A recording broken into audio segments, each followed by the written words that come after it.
Olá, gente! Estamos aqui no 10º Congresso Nacional de Cuidados Paliativos da NCP e fazendo um pouco de como a gente traz no nosso podcast, né?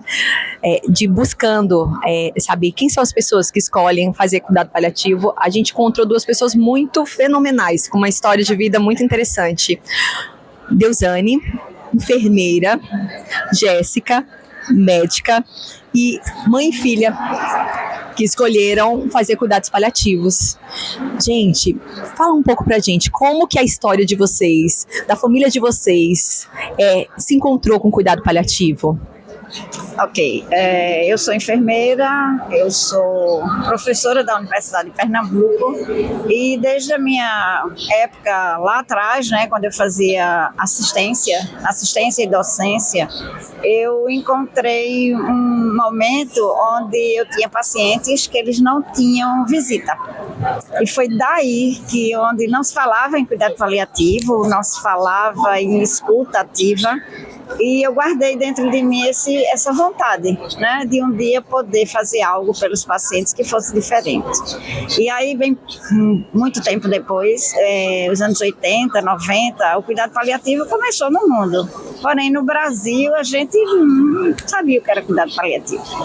E eu enfrentei, no início dos anos 2000, uma perda muito grande, que foi a perda da minha mãe. E aí, nessa perda, eu fiz muita iatrogenia. E aí, nessa iatrogenia e com o início, né, de conhecimento do cuidado paliativo, eu comecei a mudar minha prática. E aí, na universidade, eu tenho 40 anos de universidade, eu dou uma disciplina que é doenças crônicas. E aí eu pedi muito para a gente, dentro de doenças crônicas, iniciar o cuidado paliativo, mas ainda está muito devagar, né? O cuidado paliativo, principalmente na enfermagem, nas outras especialidades não médicas, mas eu achei uma brecha. Minha filha é geriatra, é paliativista, e aí eu encontrei uma brecha da gente dar aula juntas, né? E aí eu deixo essa história para ela.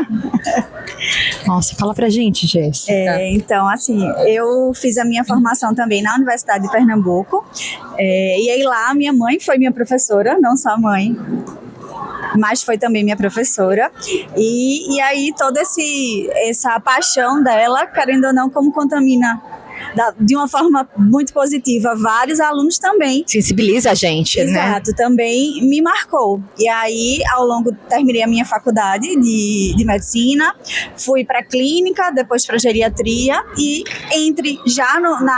durante a faculdade, o cuidado paliativo era algo muito marcante para mim. Eu acompanhava algumas aulas, via muitos pacientes, era um tema que sempre me chamava atenção. Você acompanhou também esse processo da sua avó? Sim, acompanhei. Na época eu não era nem estudante de medicina, eu tinha 14 para 15 anos, mas aí refletindo depois que eu fiz, né, toda a minha formação em cuidado paliativo, ela foi quem me fez ser tocada pelo cuidado paliativo. Na época eu não sabia nem o que era cuidado paliativo, mas depois ela é a base da minha prática, né? Qual o nome dela? Da minha avó, Maria José. A gente precisa nomeá-la, né? Isso. Nesse momento. Então, ela foi a minha, vamos dizer assim, ainda sem ser médica, a minha primeira paciente, né? E eu tento trazer o que na época a gente não sabia, o que eu não sabia o que era, como me portar, mas eu vivi como família. E isso traz também na minha vivência o cuidado que eu tenho, não só com o paciente, mas com a família. Que coisa linda, Jéssica, que linda. E fala pra gente dos projetos de vocês, como que estão? Então, acho que o primeiro, né, acho que a manhã pode falar um pouquinho sobre ele. Nos anos 2010, mais ou menos, 9 e 10, a gente iniciou um projeto de extensão na universidade, porque também a extensão nas universidades era uma coisa muito empírica, né? A gente falava de extensão, mas extensão não tinha o poder, né? O poder avassalador que tem a pesquisa, que tem a própria graduação. Mas mesmo sem fazer de forma técnica, eu iniciei em 2010. Na época nós fizemos uma seleção, essa seleção eu consegui selecionar 100 alunos para uma extensão que nem eu mesma sabia como é que ia fazer.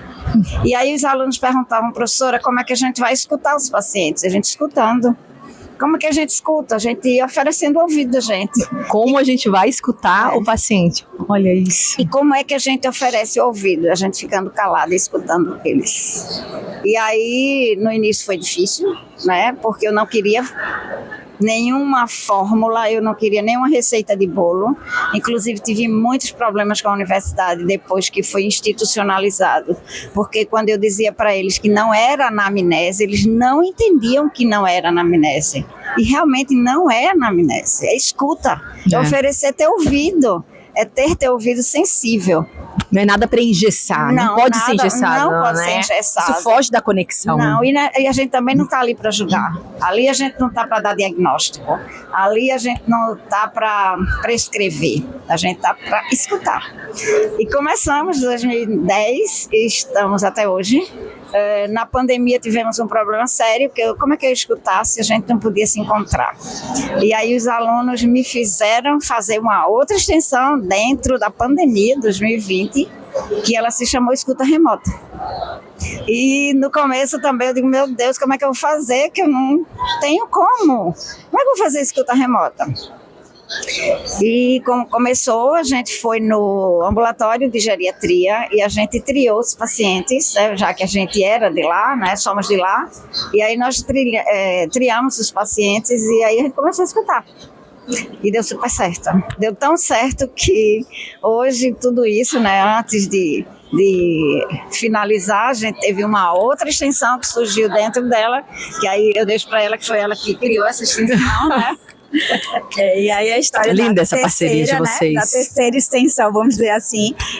Eu fiz a minha residência de geriatria durante a pandemia, então comecei a minha residência em 2020, entrei 15 dias depois, tudo fechado, pandemia, e a gente tendo que conviver com a nova realidade.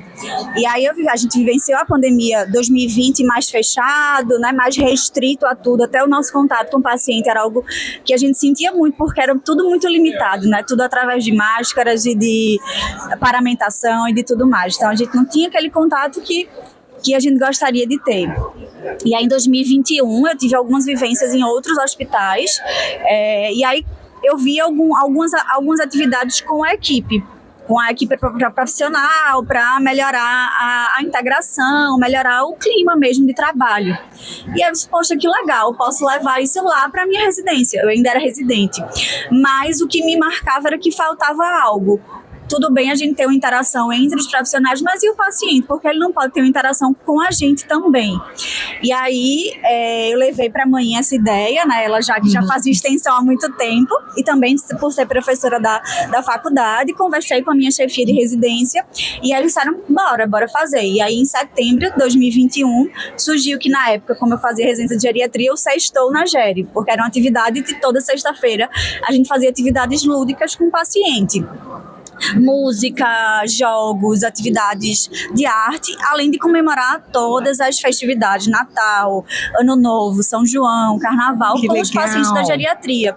E aí na minha residência, especificamente, além dos pacientes geriátricos de uma forma geral, a gente também tinha pacientes em cuidados paliativos, não só de outras doenças geriátricas. Então a gente pôde trabalhar muito com esses pacientes e ver na prática tudo que a gente estuda, de dar melhora, que não vai ser só com medicamento, não vai ser só com a parte científica. A parte científica é extremamente importante, mas a gente também precisa de algo mais, porque o sofrimento, ele não é só físico, ele é um sofrimento total, é um sofrimento psicológico, espiritual e físico também. E na abordagem que a gente fazia, a gente via muitos pacientes que na hora que estavam em sofrimento, com muita dor, já muito bem medicados, mas na hora que vinha algo a mais, que vinha música, que vinha o acolhimento, que vinha escuta, a gente via aquele controle total. Então a junção da parte científica, da parte, né, técnica e científica, mais todo outro acolhimento, entendendo que a dor, que o sofrimento não é algo só físico, mas é algo total, né? Como a gente aprende muito no cuidado paliativo, a gente viu a diferença. E aí o Sextou na Geri foi ganhando forma, foi ganhando rumo, e aí a gente disse, por que, né, ter o Memória, né, o Memória Viva, que é o primeiro projeto dela, o Escuta Remota e o Sextou na Geri, porque a gente não faz um programa. Isso. E aí esse ano a gente fez o programa, que é Humanização, então a ação humanizar, mas de forma ativa.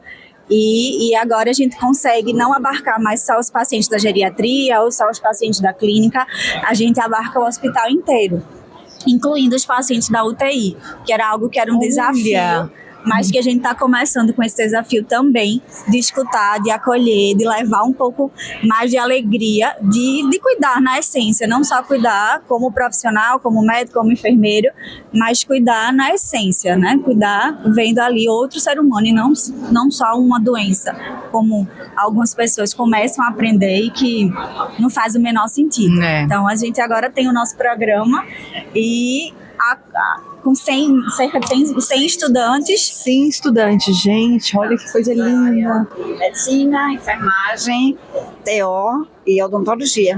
Nossa, que lindo, gente. E eu sei que provavelmente vocês passaram por muitos desafios, né? Muitos E o que faz vocês permanecerem nesse propósito? Assim, eu acho que é propósito, sabe? Na minha visão, é um propósito, e eu penso que não é um propósito apenas como um profissional de saúde. Eu acho que quando a gente vem para esse mundo, a gente vem com um propósito maior. A gente não só vem para ser profissional, para ser mãe, para ser esposa, para ser amiga, para ser filha.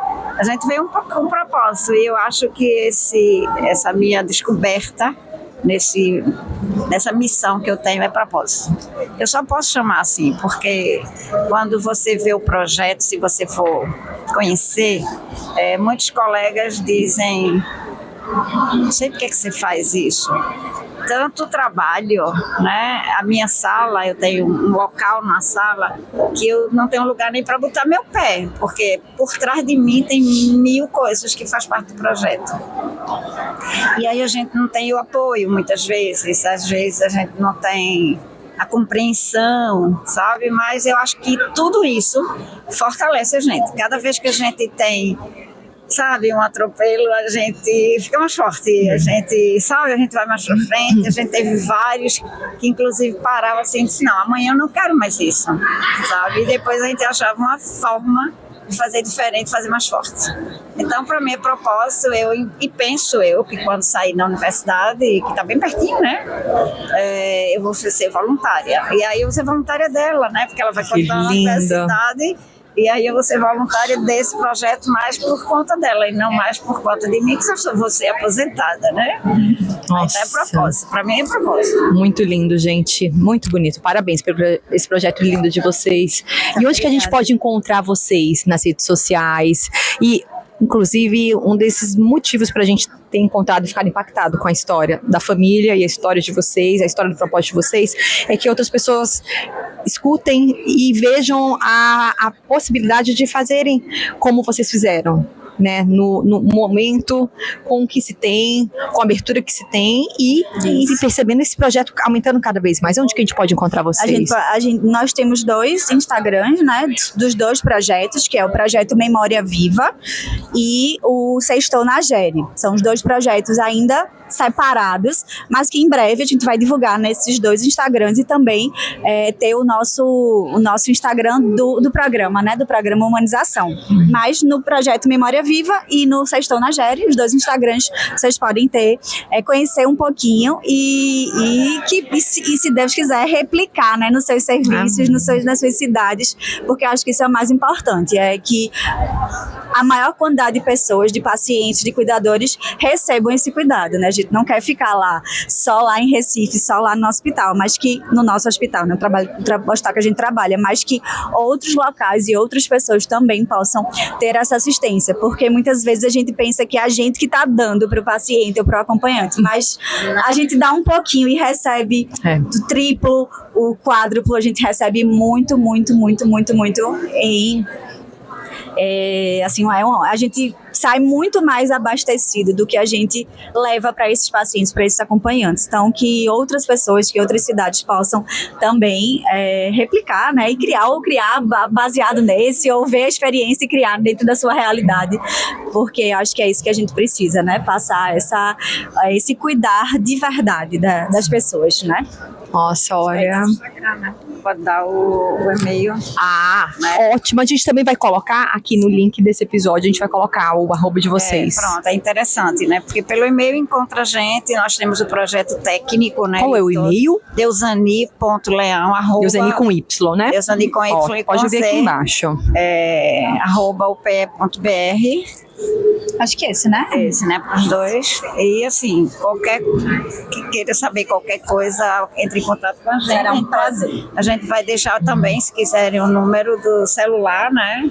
E aí a gente vai poder realmente Muito bom. fazer uma rede, né, de assistência, uma rede de cuidado, Sim. né?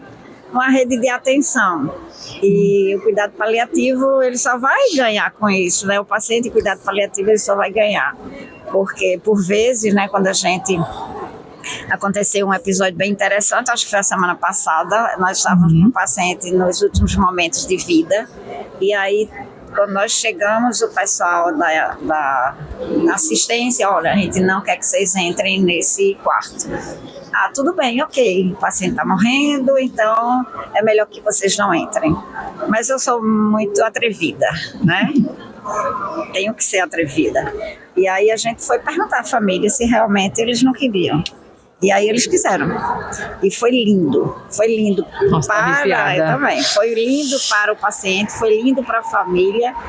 E os alunos saíram assim, debulhados, porque quando a gente entrou, os alunos ficaram assim, professora, vai entrar? Eu disse, vamos. A família não autorizou. E aí quando saiu, todos nós ficamos muito felizes. Foi belíssimo, não para a gente só, mas para o grupo, para a família, para o paciente, para o grupo, né, de extensionista. E a equipe do pavilhão ficou, como assim? Como assim? Nossa. Né? Como assim? E esse é um caso de muitos, né? A gente, né, teve pacientes que nos momentos finais, quando a gente entrou com a música, a pessoa quis cantar com a gente, a pessoa quis tocar com a gente. Então a gente pegou o violão de um dos componentes e ela cantou e tocou com a gente nos momentos finais, né?